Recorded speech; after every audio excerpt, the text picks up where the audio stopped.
Ok, buenos días. Hoy seguimos estudiando en Sefer Shmuel, octavo capítulo. El tema de hoy es la Melujá, el reinado de Israel. Dice el Naví así: Vayika asher zaken Shmuel, vayasem et banav shoftim leIsrael, vayishem beno abechor Yoel, shem mishneu Abiyah, shoftim beBeer Sheva. Shmuel, cuando él ya llegó a una edad avanzada, se hizo grande, nombró a sus dos hijos como jueces para que continúen su labor. Un hijo se llamaba Yoel, el otro se llamaba Abiyah, y su sede fue en Beersheba. Velo alchu banav bidrachav. Pero los hijos de Shmuel no siguieron. ¿Y con quién se casó? No sé. Los hijos de Shmuel no siguieron el camino del padre. Vayitu acharei abatza, a ellos les gustó mucho la lana. Vayikhu shochad, vayatu mishpat. Shmuel, hemos visto que lo que menos le interesó era el dinero. No había tomado del pueblo absolutamente nada. Sus hijos ya no eran así, y por eso sus juicios no fueron correctos, porque habían tomado soborno y los juicios estaban inclinados. ¿Cómo se llamaban los hijos, perdón? Yoel y Abiyah. Vaitkabtzu kol ziknei Israel vayavohu el Shmuel a Ramata. Cuando el pueblo ve que Shmuel ya es grande, él ya no le queda mucho tiempo, y sus hijos no siguen su camino, entonces el pueblo quiere arreglar el asunto a tiempo. Van los ancianos de Israel con Shmuel, vayomru elav, y le dicen: Ine ata zakanta, tú ya eres grande, ya no vas a poder seguir, continuar a estar a cargo del pueblo. Ubaneja lo alchu bidrajeja. O sea, si tus hijos seguirían tu camino, pues no habría problema, pasaría el liderazgo como herencia a tus hijos. Pero como no siguen tu camino, necesitamos arreglar de una vez que haya un líder para el pueblo. Por lo tanto, ahora, Sima lanu melech leshofteinu kechol hagoyim.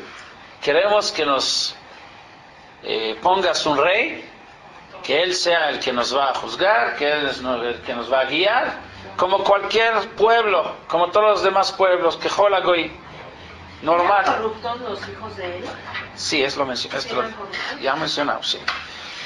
Vayerá davar beinei Shmuel. Dice el Naví que no le pareció esto a Shmuel. Vayerá davar beinei, se le pareció algo malo. Que asher amru, porque dijeron: Na lanu melech leshofteinu, que nos pongas un rey para juzgarnos. Vayitpalel Shmuel el Hashem. Entonces Shmuel le rezó a Hashem para que le guiara, que le dijera qué es lo que debe realmente de hacer.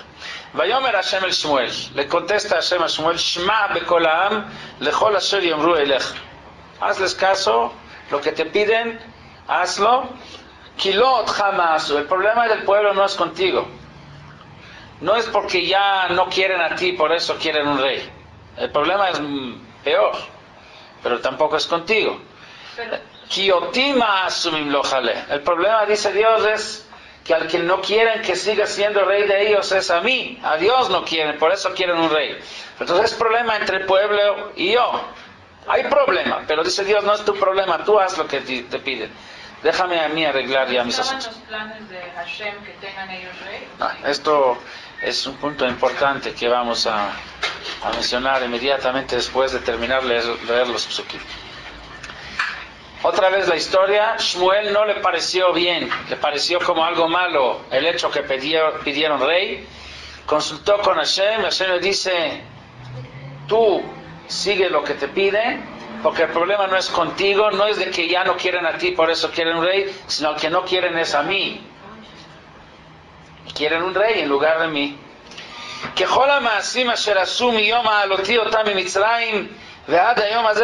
No han cambiado, siguen el mismo camino, las mismas acciones que han llevado a cabo desde que los saqué de Mitzrayim hasta la fecha. Me han abandonado y han ido atrás de dioses extraños. Eso es lo que te hacen a ti ahorita, pero no es problema contigo. Hazles caso. אך כי העת תעיד בהם והגדת להם משפט המלך אשר ימלוך עליהם. Lo único que sí te pido es antes de nombrar un rey, que les expliques bien cuáles son los requisitos de un rey y cuál es la forma que se lleva a cabo el reinado de Israel. O sea, que sepan a lo que van, que sepan qué es lo que están escogiendo.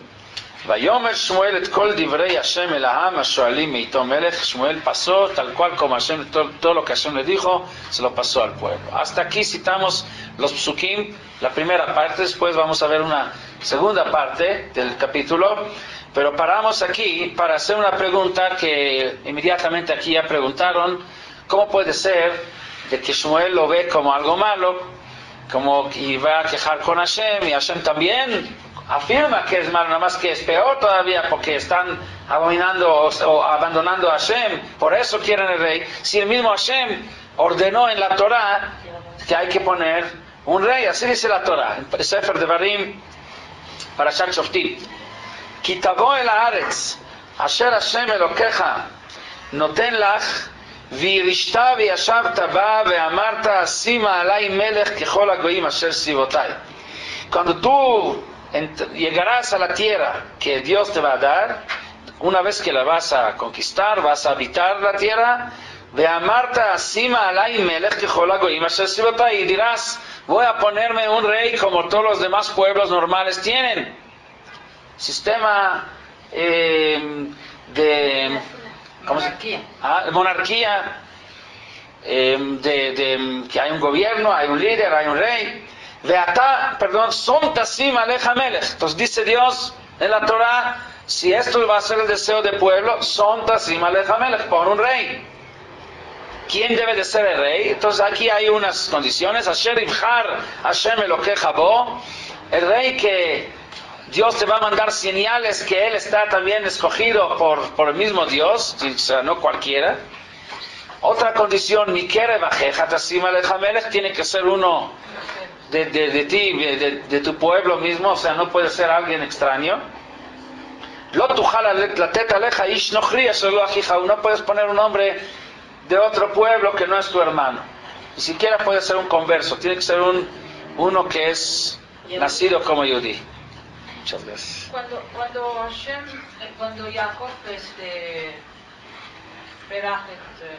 bendice a sus hijos, le dice, no me acuerdo si ahí le dice a Yehuda que de aquí va a salir. Así es, sí. Lo yasur shevet mi Yehuda u mechokek mi ben raglav, así dice. Es lo que significa es que no se quita el shevet. Shevet es como el palo, el bastón para el cetro, sí, como el cetro, exacto, el cetro.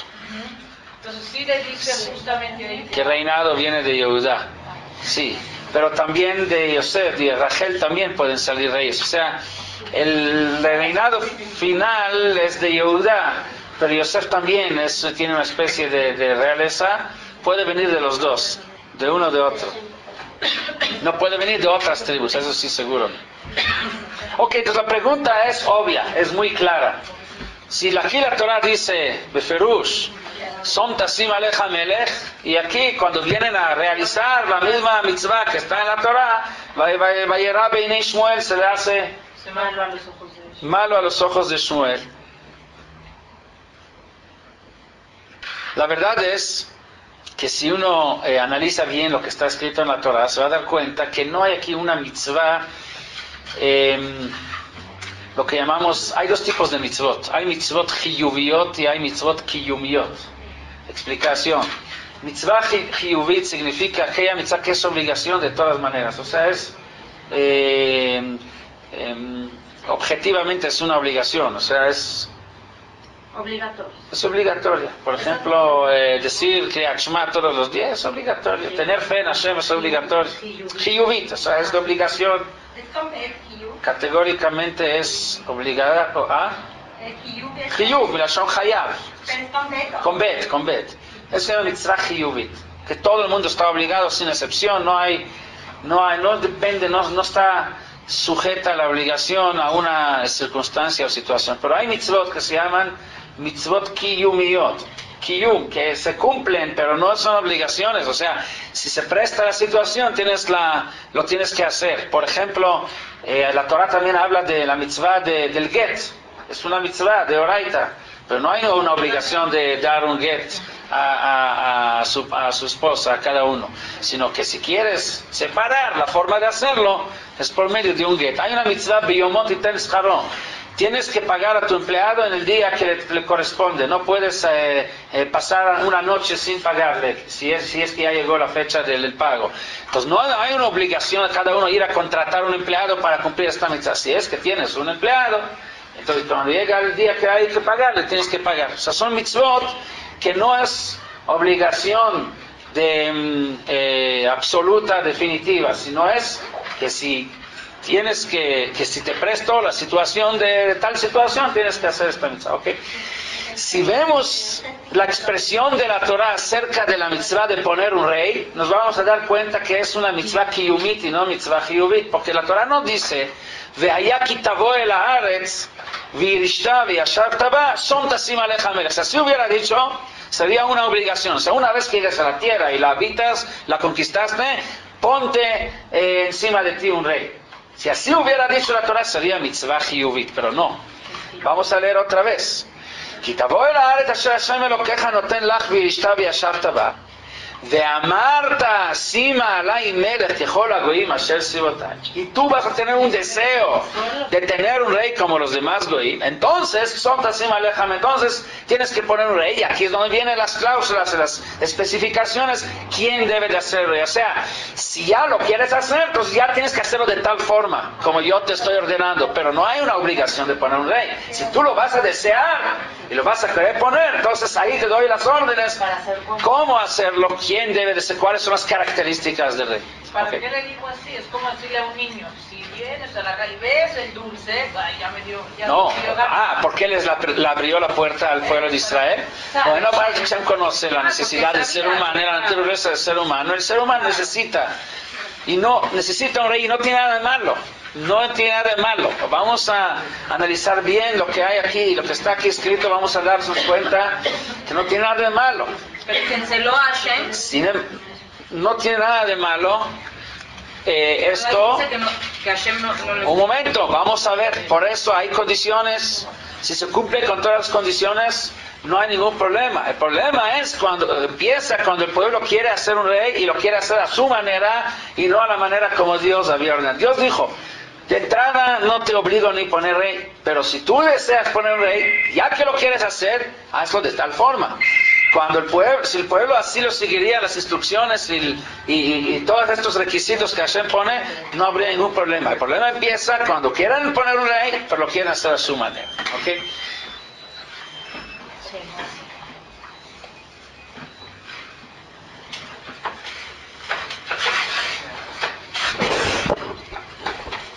Vamos a seguir un poquito en Sefer Shmuel. Vamos a ver lo que Shmuel les dice acerca del rey, cómo va a ser el rey. Vayomer es la segunda parte del mismo capítulo 8 de Shmuel. Una vez que ya Shmuel les pasó las palabras de Hashem, que sí, que no hay problema, ahora le está diciendo, según las órdenes de Hashem, explícales, Hashem le dijo, ¿cómo va a ser ese rey? Vayomer zeh mishpat hamelech asher imloch alechem. Así va a ser el rey que los voy a... Está bien, ustedes quieren rey, le va a poner un rey, pero así va a ser el rey. Et benechem yikach lo vesamlo bemerkavto befarasha beratzu lifnei merkavto. Primero que sepan que este rey va a tener una carroza, que antes de la carroza, al frente de la carroza van a tener que correr muchos esclavos por delante de la carroza. Pero ¿quién van a ser los esclavos? Van a tomar a sus hijos para que corran por delante de su carroza. Para que sepan, esto es la regla del rey. El rey tiene que tener su honor. ¿Así dijo Hashem? Así dijo Shmuel.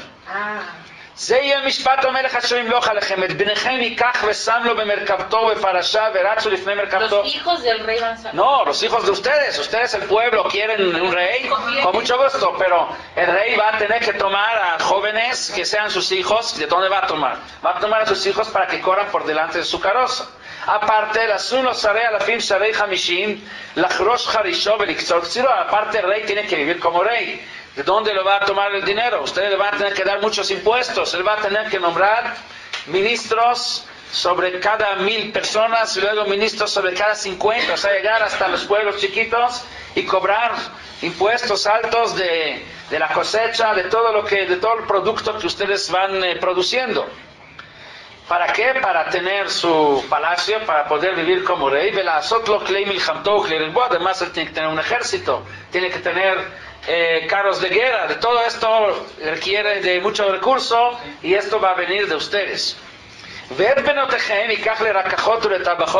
Ahora en su palacio se necesita cocineras, se necesita gente que limpie el palacio, se necesita quien haga pasteles. Esto lo van a hacer sus hijas. O sea, los hijos van a correr por delante de la carroza, las hijas van a estar trabajando en el palacio para servir a rey.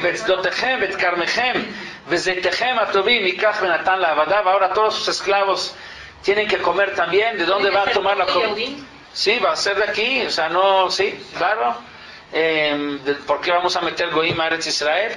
Entonces, para sus esclavos, comida, ¿de dónde van a llevar? De sus campos, de ahí van a llevar su trigo, su olivo, sus uvas, etcétera.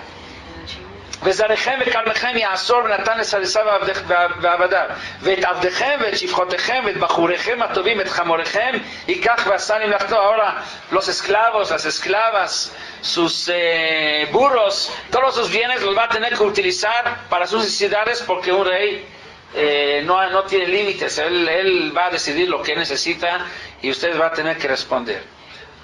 Somchem ya'asor baton tiur avadim. Va a tomar de su ganado, va a tomar hasta finalmente a ustedes mismos como esclavos. O sea, se los pintó muy dramático. Va a ser, a tal grado va a llegar esto, hasta que uzaktem bayom ha'u milifnei malkechem asher bechartem lachem velo ya'aneh Hashem etchem bayom ha'u. Va a llegar un momento donde ustedes van a gritar, ¿para qué queríamos este rey? Le van a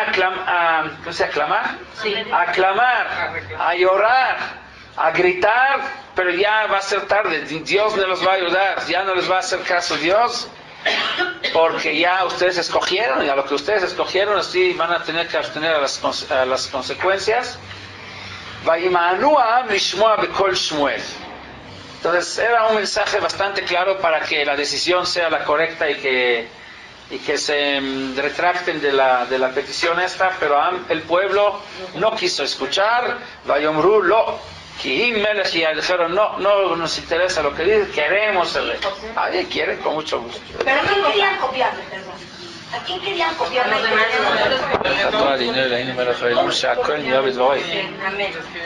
Pero Hashem le dijo así a Shmuel que ponga esos requisitos. Esa es la siguiente pregunta que nosotros vamos a hacer. Según sus comentarios de Shmuel, se ve que el rey va a ser un dictador, el peor que Saddam Hussein y no sé quién más que conocemos dictadores de nuestra época, peor que cualquiera de estos. Sí, habían en las Filipinas. Había un general, se llamaba Marcos, no sé si se acuerdan. Finalmente lo quitaron de ahí. ¿Cuántos zapatos tenía su esposa? 4,000. No sé, 4,000 zapatos. O sea, no había límite para las necesidades del rey.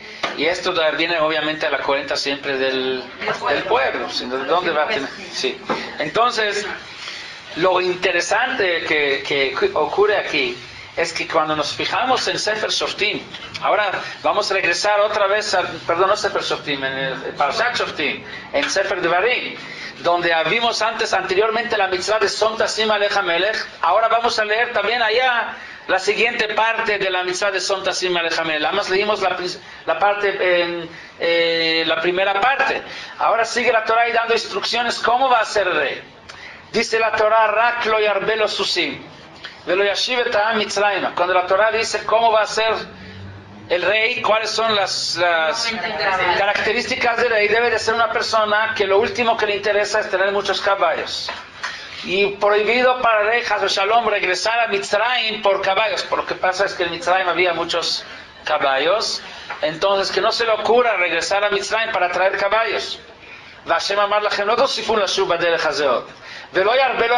Prohibido tener muchas mujeres. No puede tener muchos vicios por las cosas materiales, no puede tener mucho oro ni mucha plata. O sea, todo lo opuesto de lo que está diciendo Shmuel. Exactamente lo contrario. O sea, Shmuel pinta al rey como una persona materialista, que lo único que le interesa es saber vivir como en las leyendas de los reyes, a la cuenta del pueblo. Y lo que la Torá dice acerca de reyes, que debe ser exactamente una persona opuesta, la persona más humilde del mundo. ¿Por qué no pidieron otro Naví, como tuvieron tantos Nevi'im? No entendí. ¿Por qué tiene que ser rey? Por eso, vamos a ver, nada más para terminar, cuáles son las características, qué es lo que sí debe ser el rey, de allá que Shivto al Kisem Amlachtó, cuando él esté sentado sobre su trono, de Katablo et Mishneh Torah, una sola cosa si la Torah le obliga, se le prohíbe tener oro, plata, mujeres, caballos, etcétera. ¿Qué es lo que sí debe de tener? Tiene que escribir un Sefer Torah. De Aitaimo, y el Sefer Torah tiene que estar con él, de Karabo Kol Yemei Hayav, y tiene que estar leyendo en este Sefer Torah todos los días de su vida. ¿Él lo tenía que escribir o un sofer? No, bueno, él lo escribió o manda a escribir a alguien, es como si lo escribiera él, es como un shaliach, ¿sí? ¿Leerlo diario? Y tiene que leer diario y estar con él a donde va. El rey, de hecho el rey escribió de 2 Sifrei Torah, uno tener en su Aron HaKodesh que tenía especial, y otro, los reyes escribieron un Sefer Torah chiquito, para que no pese, para poder cargarlo todo el tiempo con él, porque esa es la mitzvah. Solo cuando entraba al baño tenía que cargárselo a alguien. Es como el presidente de Estados Unidos, que dice que hay una maleta que va a correr a donde va, donde están ahí los códigos para las armas nucleares. Esto no se puede soltar, siempre hay alguien atrás de él que anda con esa mano. Así las armas nucleares del rey de Israel, el Sefer Torah, que lo tiene que llevar a donde va.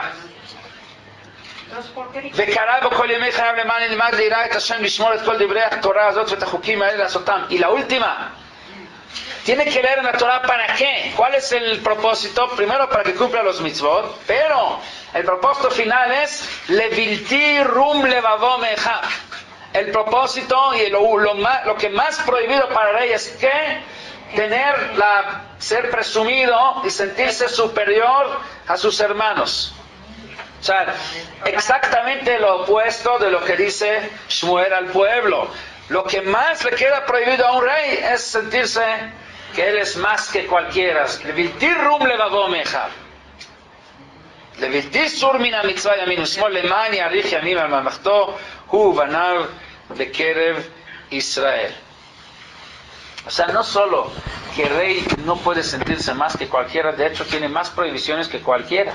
O sea, queda más limitado que cualquier persona normal. Ninguna persona tiene que tener un Sefer Torah en la mano a donde va y tiene que leer en él todo el tiempo.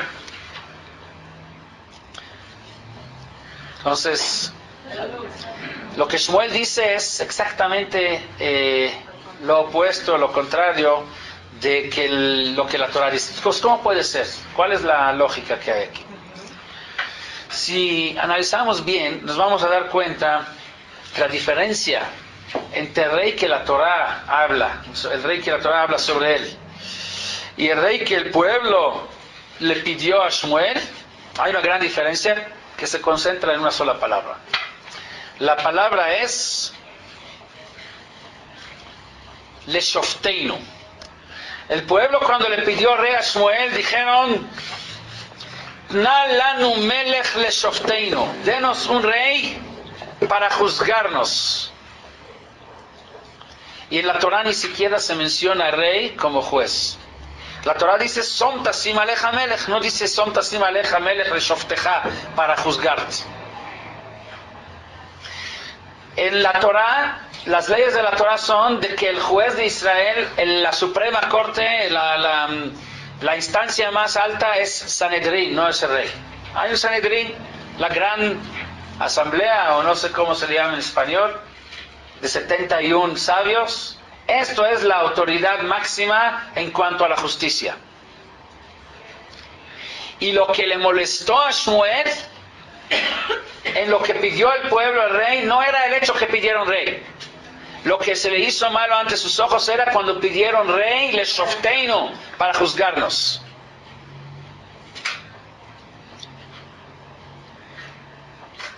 Ahora, ¿por qué es tan importante esto? ¿Por qué esto hace tanta diferencia? Vamos a tratar de analizar cuál es la esencia de la melujá, de la realeza, cuál es la esencia de la justicia, de los jueces, del sistema jurídico, y entender por qué esto tiene la capacidad de hacer tanta diferencia, de que sea aparentemente la misma cosa, pero realmente la cosa más opuesta una de la otra. Los dos hablan de rey, la Torah en Parashat Shoftim y el pueblo en Sefer Shmuel. Pero la Torah habla de un tipo de rey, y el Sefer Shmuel, cuando piden un rey, piden exactamente un rey, un concepto opuesto a la Torah, todo por una sola diferencia de que quieren un rey que juzgue al pueblo. En la historia de la humanidad se han tratado diferentes sistemas políticos, jurídicos y políticos, que cualquiera logra quitar los defectos de la otra, pero trae sus propios defectos. O sea, cualquier sistema, cuando la trataron de implementar, era porque con este sistema ya no van a existir los defectos con el sistema anterior o otros sistemas que existen en otros lados. Y es cierto, pero trajeron con ellos defectos nuevos. Cualquiera tiene su defecto. No hay ningún sistema que sea limpia de defectos. Hay dos, en general se puede dividir los sistemas políticos en dos. El sistema democrático, que conocemos hoy en día es más común, y hay los sistemas totalitarios, los que son de dictaduras, que no son de democráticos. ¿Ah? Que dentro de ellos hay diferentes formas de cómo hacer democracia o cómo llevar a cabo la dictadura. Pero en total, en general, se dividen estos dos sistemas. El sistema totalitario o de dictadura tiene diferentes tonos. Puede ser de reyes que son totalitarios, son dictadores finalmente, que pasan de herencia el poder. Hay otros dictadores que a lo mejor no son reyes, no recibieron, el poder de herencia, como en el caso de la realeza, pero la tomaron a fuerza, con la fuerza de la mano. Hay poderes que ni siquiera son de una persona, son aparentemente de partidos, de grupos, que diría uno parece más democracia, pero sigue siendo de dictadura. En Rusia el comunismo era de partidos, el Partido Comunista, pero sabemos que ahí estuvo por 60 años sin cambiarse, era finalmente dictadura. Dijeron que en México, yo leí una vez un artículo en Time Magazine, no ahora, hace como 15 años cuando recién llegué a México, que decían que México es la perfecta dictadura. ¿Por qué? Porque tiene apariencia de democracia, parece democracia. Entonces es la mejor dictadura. ¿Por qué? Porque ni siquiera da ni siquiera da la imagen de dictadura. Entonces logra tener más, porque normalmente la dictadura cree una imagen de poder. Imagen de injusticia, donde crea en la gente enojo, oposición, resentimientos, pero pintándolo como democracia. Entonces es la perfecta dictadura. Y así, aquí había un partido que estuvo gobernando durante, más que el Partido Comunista en Rusia. Sí, pero todo con elecciones, como debe de ser, ¿no? Entonces, esto es el tipo de sistema político de dictadura totalitario. Luego hay el sistema democrático. También ahí hay diferentes tonos, diferentes formas, pero el común denominador entre todas las democracias es que la última palabra siempre tiene el pueblo. ¿Ok? Es la idea de la democracia. La primera democracia empezó en Grecia, la griega, donde el pueblo participó, o sea, la primera idea, la primera ideología de democracia que surgió en Grecia, en el tiempo de los filósofos famosos griegos, era con la idea de que el pueblo debe de participar en todo. En todas las decisiones participó, o sea, cualquier cosa se recurrió a un referéndum donde el pueblo opina. Aparentemente es fabuloso, o sea, el pueblo tiene la palabra en todo, entonces nadie les dice qué hacer, pero decide lo que quiere decidir. Esto es la ventaja, pero la desventaja es de que, imagínense que por cualquier decisión hay que recurrir al pueblo, entonces, ¿cuándo se van a ponerse de acuerdo? ¿Cuándo se van a avanzar? ¿Cómo se va a poder desarrollar y llevar a cabo proyectos y programas? Si por cada programa o cada proyecto se tiene que hacer elecciones, nunca va el Estado, el pueblo nunca va a avanzar. Después de la revolución en Francia, llegó una época de emancipación y de más equilibrio entre los, ¿cómo se dice? Los Mahamadot. Los niveles, Sí. Las clases sociales. Y es obvio que era imposible ahora juntar a todos para juntas, ¿sí? No se puede hacer junta con todo el pueblo. Hay un artículo, un libro de Platón. Platón, como sabemos todos, es uno de los más importantes filósofos griegos, donde él habla acerca de la democracia, cómo se debe, o sea, él da un modelo, cómo se debe de ser la democracia o formar el sistema político en un país para que sea lo óptimo, lo mejor, o con menos defectos que se puede. Entonces él dice así, que aquellos gobernadores de que lo han recibido de herencia, como los reyes, esto no garantiza que el gobernador sea bueno, porque puede ser que es la peor persona simplemente porque nació como hijo de rey, por eso lo tenemos. Entonces es obvio que ese sistema no es el sistema adecuado. Aquellos que han logrado obtener el poder por fuerza, porque han hecho guerras y lo han tomado a fuerza, tampoco puede garantizar de que sean los mejores. Puede ser que son muy fuertes para tomar el poder, pero no son buenos para guiar al pueblo.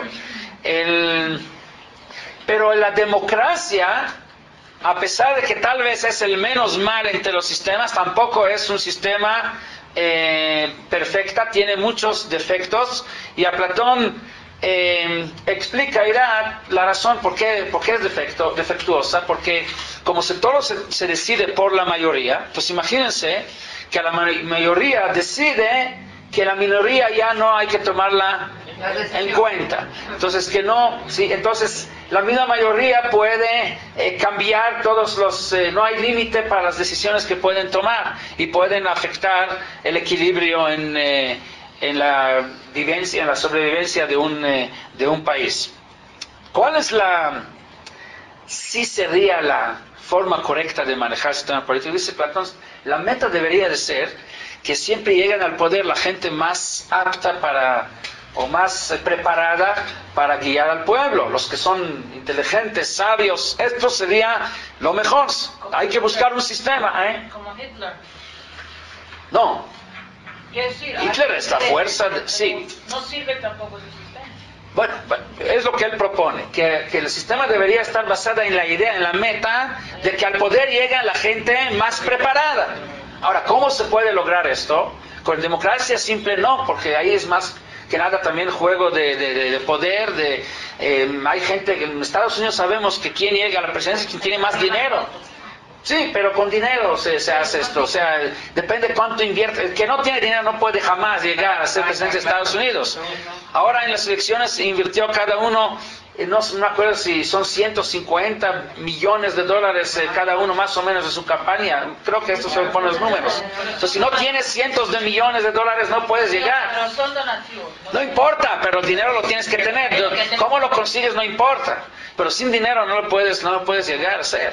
Entonces, si tú tienes la capacidad de convocatoria, de convencer a la gente que te den dinero, sí, pero que uno que no puedas, aunque sea que puede ser un líder perfecto, que tiene la cabeza para tomar las mejores decisiones, Pero No hay lana, no pinta. ahora, ¿por qué el sistema democrático es defectuoso?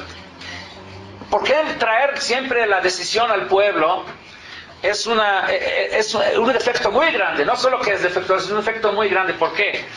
Por ejemplo, ahora en Estados Unidos el tema era, en las elecciones, si hay que seguir la guerra contra el terrorismo o no. Ahora yo pregunto, ¿quién tuvo que decidir sobre esto? Vamos a suponer que uno de los candidatos dice que sí, el otro dice que no.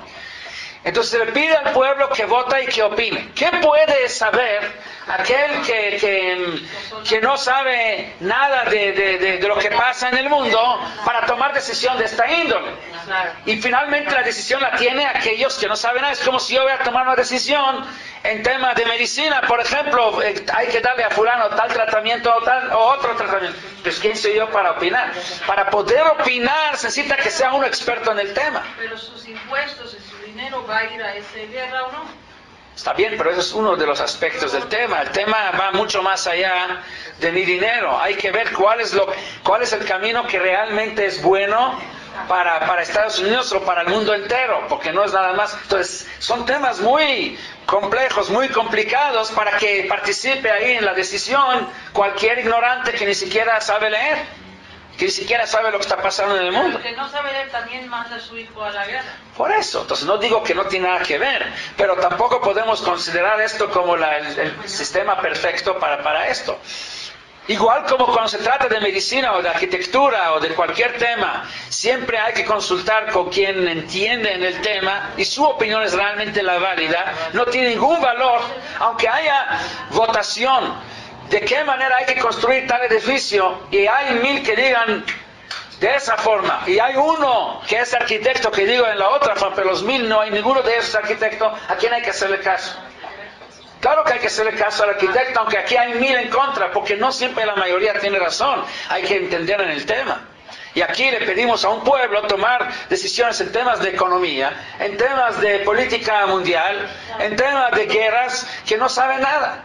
Entonces, obviamente que esto no es el sistema perfecto. Dice Platón que el mejor sistema que hay es lograr que los jajamim, los realmente sabios, que pueden tener la máxima panorama, máximo conocimiento en todos los temas. O sea, si podríamos, había que buscar quién es la persona que tiene máximo conocimiento no en un solo tema, sino en todos los temas que pueden llegar a ser relevantes para el manejo de un país. Y esta persona, la que el máximo conocimiento tiene para poder tomar las decisiones correctas, él debería llegar a estar en el poder. ¿Cuál es la forma de llegar a esto? Entonces Platón pone el plan. Dice, el plan debería ser de que de entrada todos los niños de tal país donde quieren aplicar ese plan tendrían que entrar en una escuela por 5 años, obligatorio. ¿Para qué? Para que después de estos 5 años se va a hacer una elección de que aquellos que pasan cierto grado siguen en la carrera para llegar a la cúspide del pirámide, ¿sí? Al poder.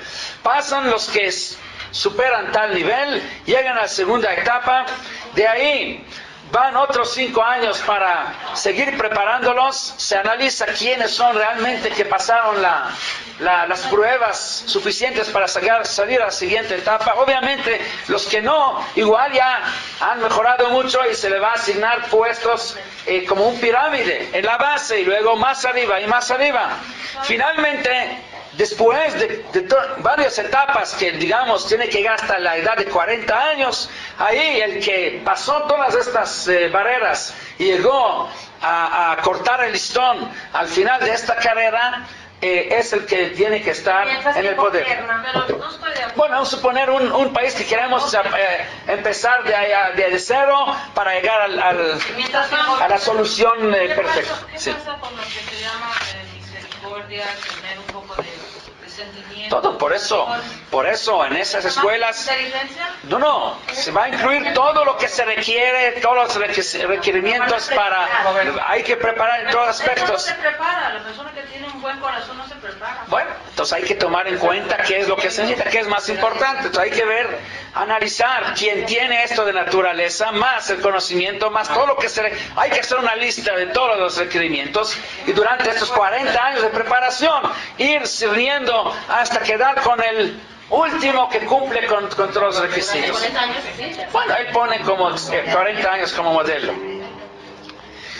Y esto va a ayudar que aún aquellos que no han llegado igual son gente que van a servir para otras cosas. Los que se han salido de la primera instancia van a ser la gente de la base, son simples empleados. Los que han llegado a la segunda etapa los van a poner como, haga la cuenta, yo que sé, gerentes. Luego los que manejan las oficinas de gobierno, así, de cada etapa van a salir los mejores para los puestos más importantes. Los que son buenos líderes y hay niños que son muy inteligentes, no el más inteligente y el más bueno es el líder. No se puede. Es una utopía. Bueno, está bien. Decía Platón, ¿no? Es lo que decía Platón, yo no digo, vamos a ver cuáles son los defectos que hay aún en el sistema que él dice. O sea, ese es aparentemente ese sistema más perfecto que el ser humano ha inventado. Sin embargo, esto también tiene sus defectos, es lo que queremos decir. Uno,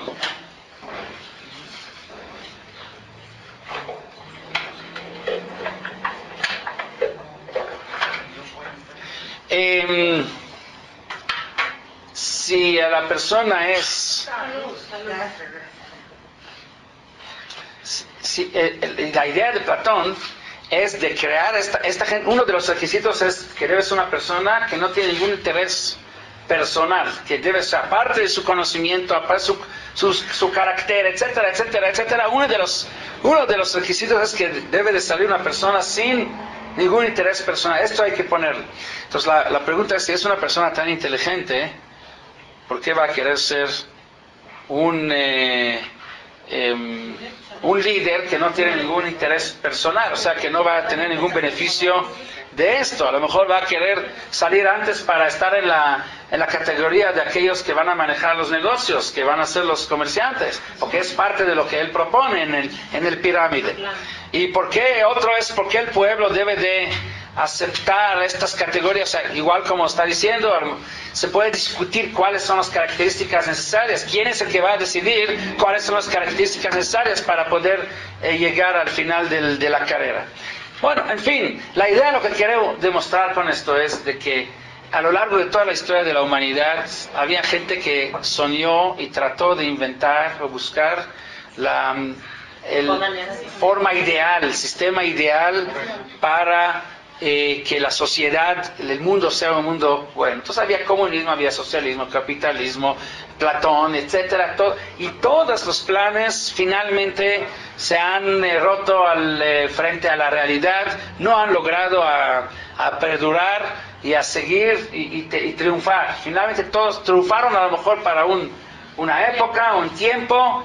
¿Quién podía creer que Rusia soviética se va a deshacer hace 15 años o 20 años? O sea, parecía que es algo que va a quedar por la eternidad, y vemos que no, que no hay un sistema perfecto que perdure.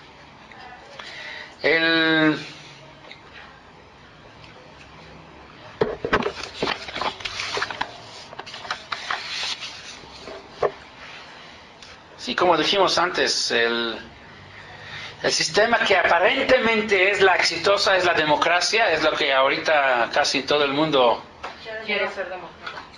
predomina, pero como dijimos antes, está lejos de ser perfecta, porque el pueblo es el que decide en cuanto a las economías, el pueblo decide acerca de guerras, el pueblo decide en todos los temas más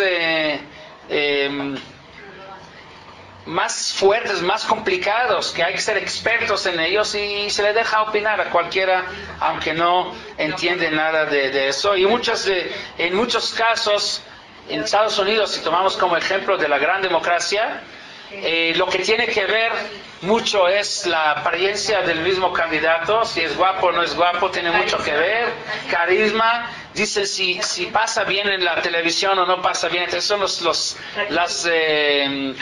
parámetros que definen si va a ganar o no va a ganar, cuánto dinero tiene, todas estas cosas es más que mercadotecnia, publicidad, para que el pueblo decida decisiones que van a tener efectos en los temas más importantes que pueden existir. Entonces, obviamente que no es el sistema perfecto. La Torah tiene otro sistema. Sí, hay otro problema en este sistema de democracia. Como no podemos juntar a todo el pueblo por cada decisión, entonces una vez en 4 años se toman las decisiones, o 4 o 6 años, ¿sí? Estados Unidos 4, aquí 6. Ok, pero ¿qué pasa durante los 6 años? Ok, el pueblo decidió, vamos a suponer que sí tomó la mejor decisión y sí estuvo perfecto, pero ahora 6 años ya no va a intervenir. ¿Qué garantía hay que durante esos 6 años las decisiones que se toman ahora van a seguir las correctas? Entonces, tampoco garantiza eso, ¿eh? Por eso se llama el Congreso. Por eso, pero no hay garantía de la perfección. Ok. Por lo tanto, hay un sistema en los países democráticos que hay varios poderes, no se divide el poder entre varios entes.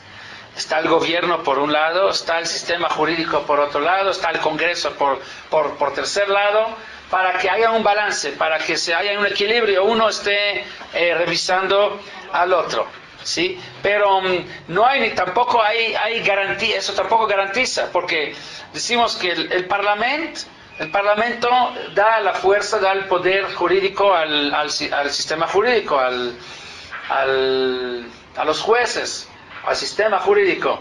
¿Y qué tal si el mismo Parlamento va a querer quitarles el poder? O sea, no hay garantía que siempre se va a mantener ese equilibrio. Es cuestión de juegos de poder y hay siempre el peligro de que uno va a querer quitar, uno de los poderes va a querer quitarle el poder al otro ente que debe de existir.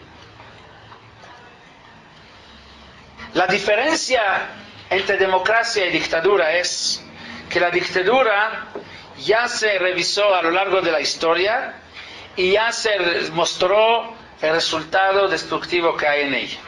Y la democracia, como es todavía joven, entonces todavía estamos en la etapa donde se está revisando y puede ser que los resultados destructivos van a salir un poco más adelante, pero no hay gran diferencia entre los dos sistemas.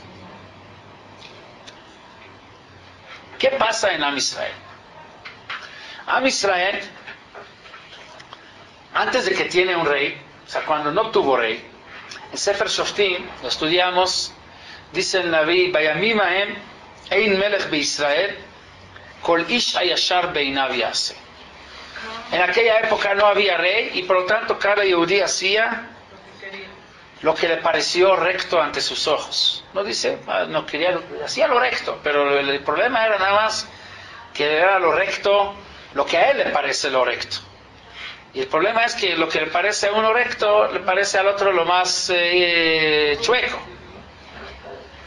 Ese es el problema. El último tema de Sefer Shoftim es el tema de Pilegesh Bagivar, esa historia famosa de donde agarraron a una mujer, la torturaron y la mataron y fue un acontecimiento terrible en la historia de Am Israel. Esta historia, ¿qué muestra? ¿Que el pueblo de Israel había ética y moral o no? No. Al contrario, muestra mucha ética y moral. ¿Por qué? Porque ¿cuál fue la reacción del pueblo después de que esto ocurrió? Todo Am Israel salió a la guerra contra la tribu de Benjamín y casi acabaron con la tribu por esto que sucedió. Hoy en día, cada día abrimos periódico y podemos encontrar cosas similares y nadie se mueve, nadie le impresiona, nadie le afecta. Es parte del pan de todos los días. Entonces, al contrario, el hecho que el Naví lo menciona como un acontecimiento muestra que era algo fuera completamente fuera de la norma, que conmovió a todo el pueblo y provocó que todo el pueblo saliera a la guerra contra Benjamín. Fue el último hecho antes de que... Sí, Sefer Shoftim, sí. Resulta que la situación en Am Israel, cuando todavía no había rey, cuando Kol Isha Yashar Beinav Yaseh, estaba mucho mejor de lo que tenemos hoy, cuando sí hay rey, cuando sí hay gobierno, cuando sí hay policía, sí hay poder que domina y que encarga de que el pueblo se comporte bien. Hoy, con todo lo que hay, estamos muy lejos de lo que Am Israel estuvo cuando todavía no tenía rey, no había poder. Entonces no era necesario un rey para aumentar la ética o el moral o la moral o la conducta que sea mejor. ¿Por qué quiso el pueblo un rey? Como dijimos antes, Melech Leshofteinu, un rey para que nos juzgue.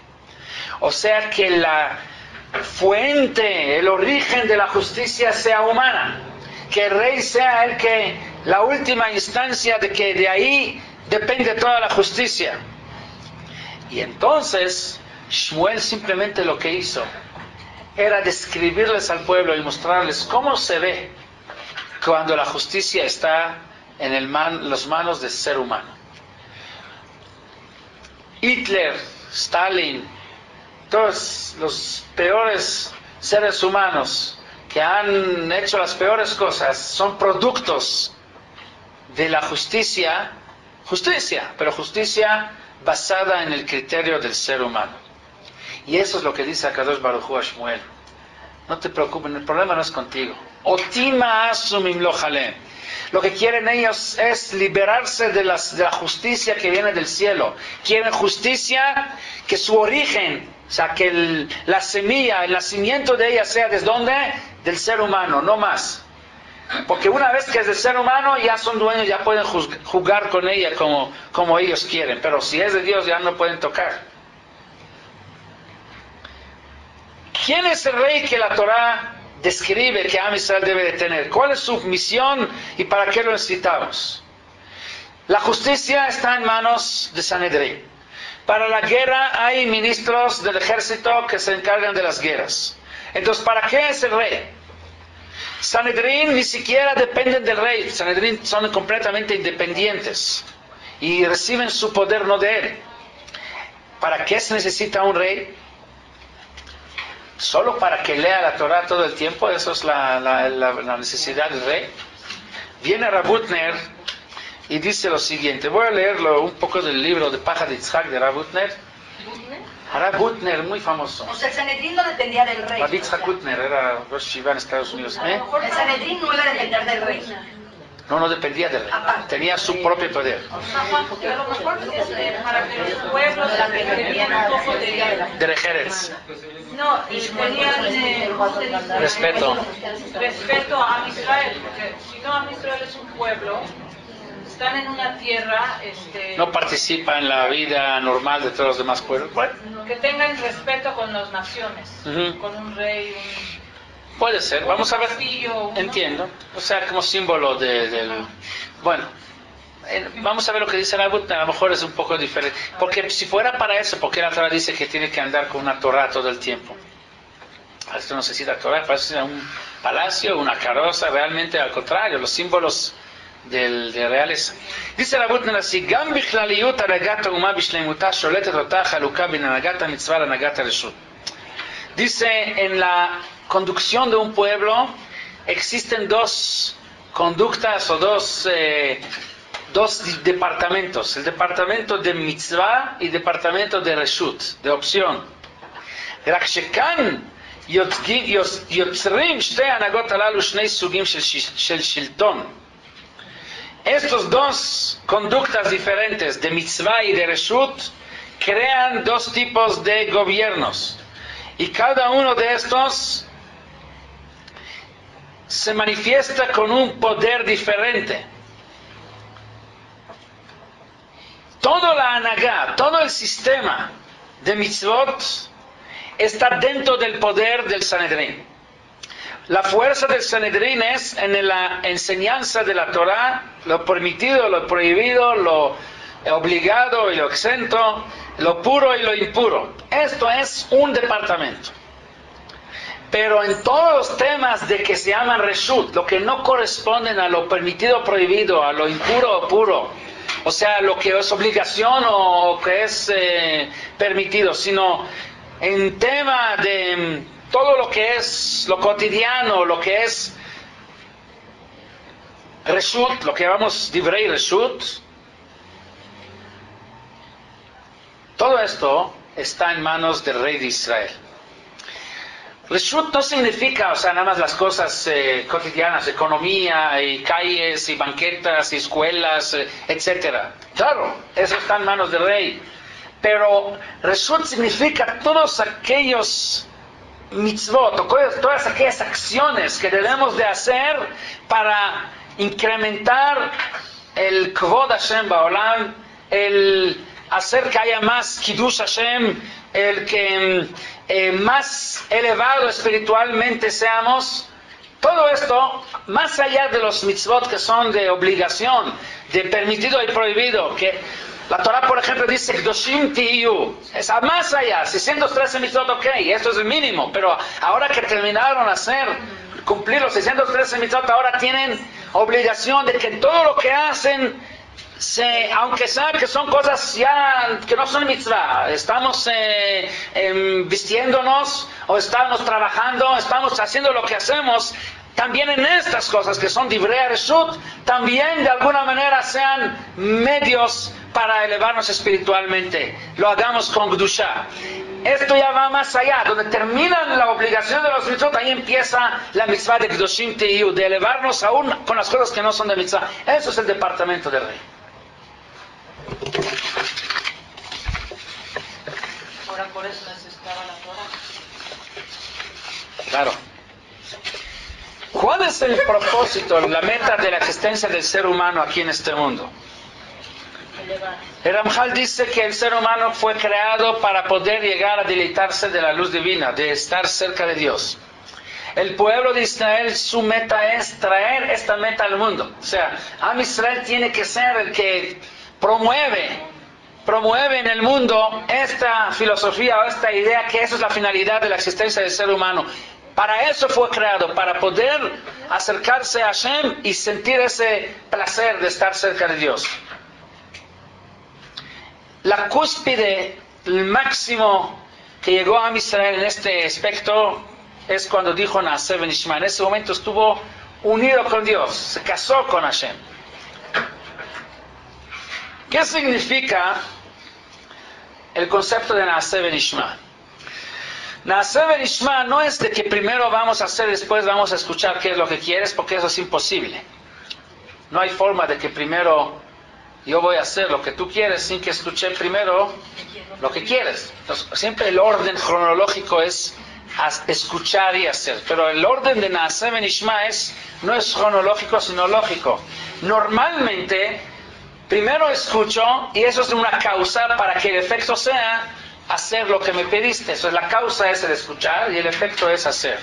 Lo que Am Israel dijo en ese momento, Naaseh Benishma, era en orden cronológico, en tiempo, claro, primero vamos a escuchar, después vamos a hacer. Pero no porque vamos a escuchar, por eso vamos a hacer, sino al revés. Porque queremos hacer tu voluntad, por eso vamos a escuchar. Eso se llama Naaseh Benishma. La causa sería el querer hacer.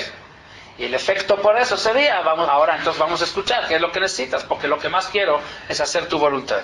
¿Qué significa Naaseh? Haremos y escucharemos. Y por lo tanto dijo Dios, así dice la Gemara, Migila Razel Lebanai Shemalachei Asharet Mishtamshim Bo. ¿Quién le descubrió a mis hijos este secreto que es de los malachim? Porque malach, toda su esencia, toda su existencia es para servir, hacer la misión que se le encarga. Esa es la idea de malach, shaliach. Entonces, nada más el malach necesita un medio para saber cuál es la misión, pero su esencia es hacer la misión. Eso es el secreto del malach, de primero hacer, para eso existe, para hacer. Y escuchar es un medio nada más para que pueda hacer la finalidad de cumplir, de hacer lo que le toca. desde Har Sinai, que Am Israel estuvo a nivel de Malachim, Am Israel ha bajado, volvió a bajar, bajó de este nivel y de sentir identificado con esta meta de nuestra existencia. En ese momento Am Israel entendió perfectamente por qué existimos en ese mundo. Existimos para hacer la voluntad de Dios, y por eso vamos ahora a escuchar lo que quiere. Pero desde ese cúspide que estuvimos, de ahí fuimos para abajo, tanto como individuos, así como pueblo. Y entonces cada vez necesitábamos un poco más empuje e influencia desde afuera para poder seguir con toda la bajeza nuestra, con toda la bajada, seguir manteniendo nuestro nivel de servicio, de servir a Hashem. Entonces necesitamos, pero sin este empuje externo, Am Israel ya no pudo, porque ya bajó de ese nivel de sentir que esto es la meta de la vida, de la existencia, de acercarse a Hashem. Entonces estaban a Moshe, que los empujaba, y siempre como un pastor que se van las ovejas y hay que darles golpecitos para que regresen al carril. Y después de Moshe había Yoshua, y después los demás Shoftim. Cuando Am Israel baja más y más y más, necesita más fuerza externa que lo regrese al camino. Rey es cuando Am Israel ya está tan bajo que ya no es suficiente que tenga un juez. Necesita un rey que tenga mucho poder para que lo regrese al camino. Esa es la idea de tener un rey. Entonces ahora sí entendemos cuál es la misión del rey. Es lo que quiere decir Rav Hutner en su comentario que vimos antes.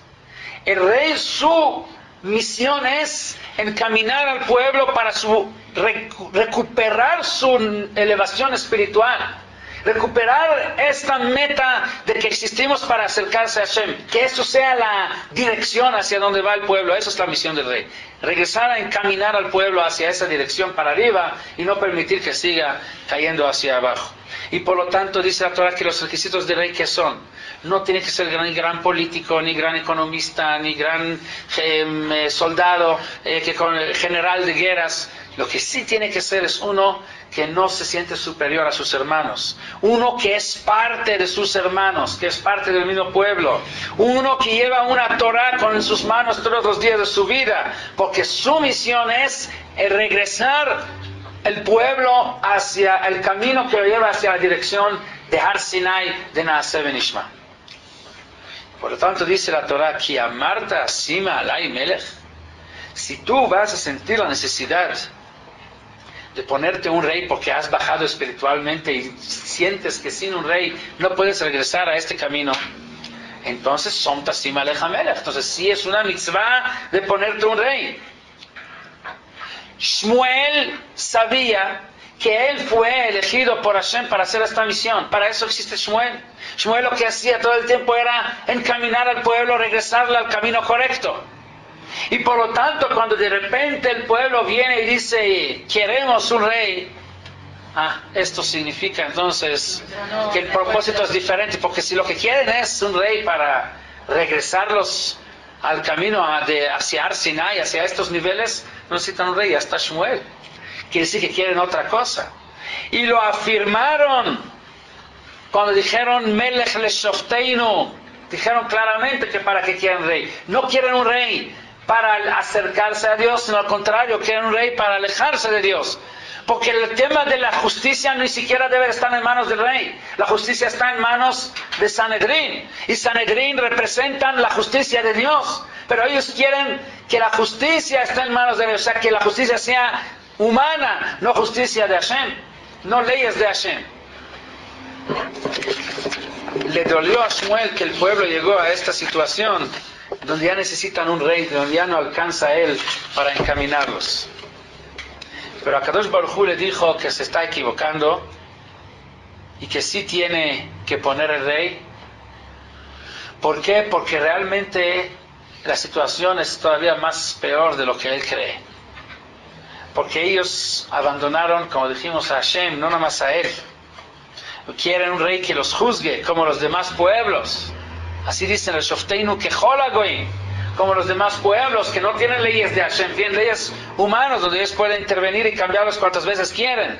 Entonces Shmuel les está describiendo cómo va a ser el rey de acuerdo al rey que ellos están diseñando. Quieren un rey tipo Kehol Goim. Este rey va acabando con todo el pueblo, va a acabar agarrando a todo el pueblo como sus esclavos, pero el pueblo no quiere escuchar. Pero el final de la historia es que el pueblo finalmente sí le hizo caso a Shmuel en el hecho que aceptaron que Shaul sea el rey, y Shaul cumplía con las características de un rey como la Torá lo está describiendo, a pesar de que el pueblo aceptó a Shaul no porque lo quiso, sino porque aceptó, porque Shmuel insistió. Aceptaron a Shaul, como está escrito, Shaul tenía 1 año cuando reinó, así dice el Naví, más adelante lo vamos a ver. Ben Shaná bemoljo, ¿cómo puede ser Ben Shaná? No puede ser. Dicen los sabios que estaba tan limpio espiritualmente como un niño de 1 año, Shaul Amelech. Sí, porque está altísimo. Altísimo también, espiritualmente hablando. Pero cuando el pueblo lo que quiso era otra cosa, por eso no quiso tanto el pueblo a Shaul. Entonces se cambió a Shaul y se puso a David. Y luego bajaron más y se separó el pueblo en 2 reinados, el de Israel y de Yehudá. Y finalmente con esta, cada vez bajar más, finalmente llegaron al Jurban de Beit HaMikdash. Y desde entonces estamos esperando a que se renueve el reinado en Israel y que de nuevo haya alguien que pueda volver a regresar a Am Israel a su nivel de Ar Sinai, de Naaseh Benishma. Igual como vimos que la semana pasada la relación entre la ropa y los midot, las cualidades, las virtudes, los hábitos, cómo la ropa puede convertirse en traición, beged, begidá, meil, meilá. Así también un rey también está en la frontera entre ser un motivo para subir, que esto es lo verdadero rey, o ser todo opuesto, un rey que lo lleva al pueblo precisamente para el camino opuesto para abajo. Como por ejemplo fue Yerovam ben Nevat, Ahab, etc. Menashe. Pero Sí, nada más. ¿estuvo de acuerdo con poner ese rey? No, o sea, que hay que poner un rey con el propósito correcto. Por eso Shmuel sí les puso un rey, no como ellos pidieron Melech le Shofteinu, sino un rey para subirlos, no para que él sea el juez que inventa la justicia para desconectarse de Dios, sino al contrario, un rey que tenía 1 año en su nivel, en su pureza espiritual, para que sí los conduzca hacia arriba. La historia de cómo encontrar a este rey fue muy interesante. El rey Shaul, antes de ser rey, fue a buscar unas buras o asnas de su papá que se habían perdido, pero en lugar de encontrar las asnas, encontró el reinado. Esta historia es muy interesante, pero la vamos a ver en la próxima semana.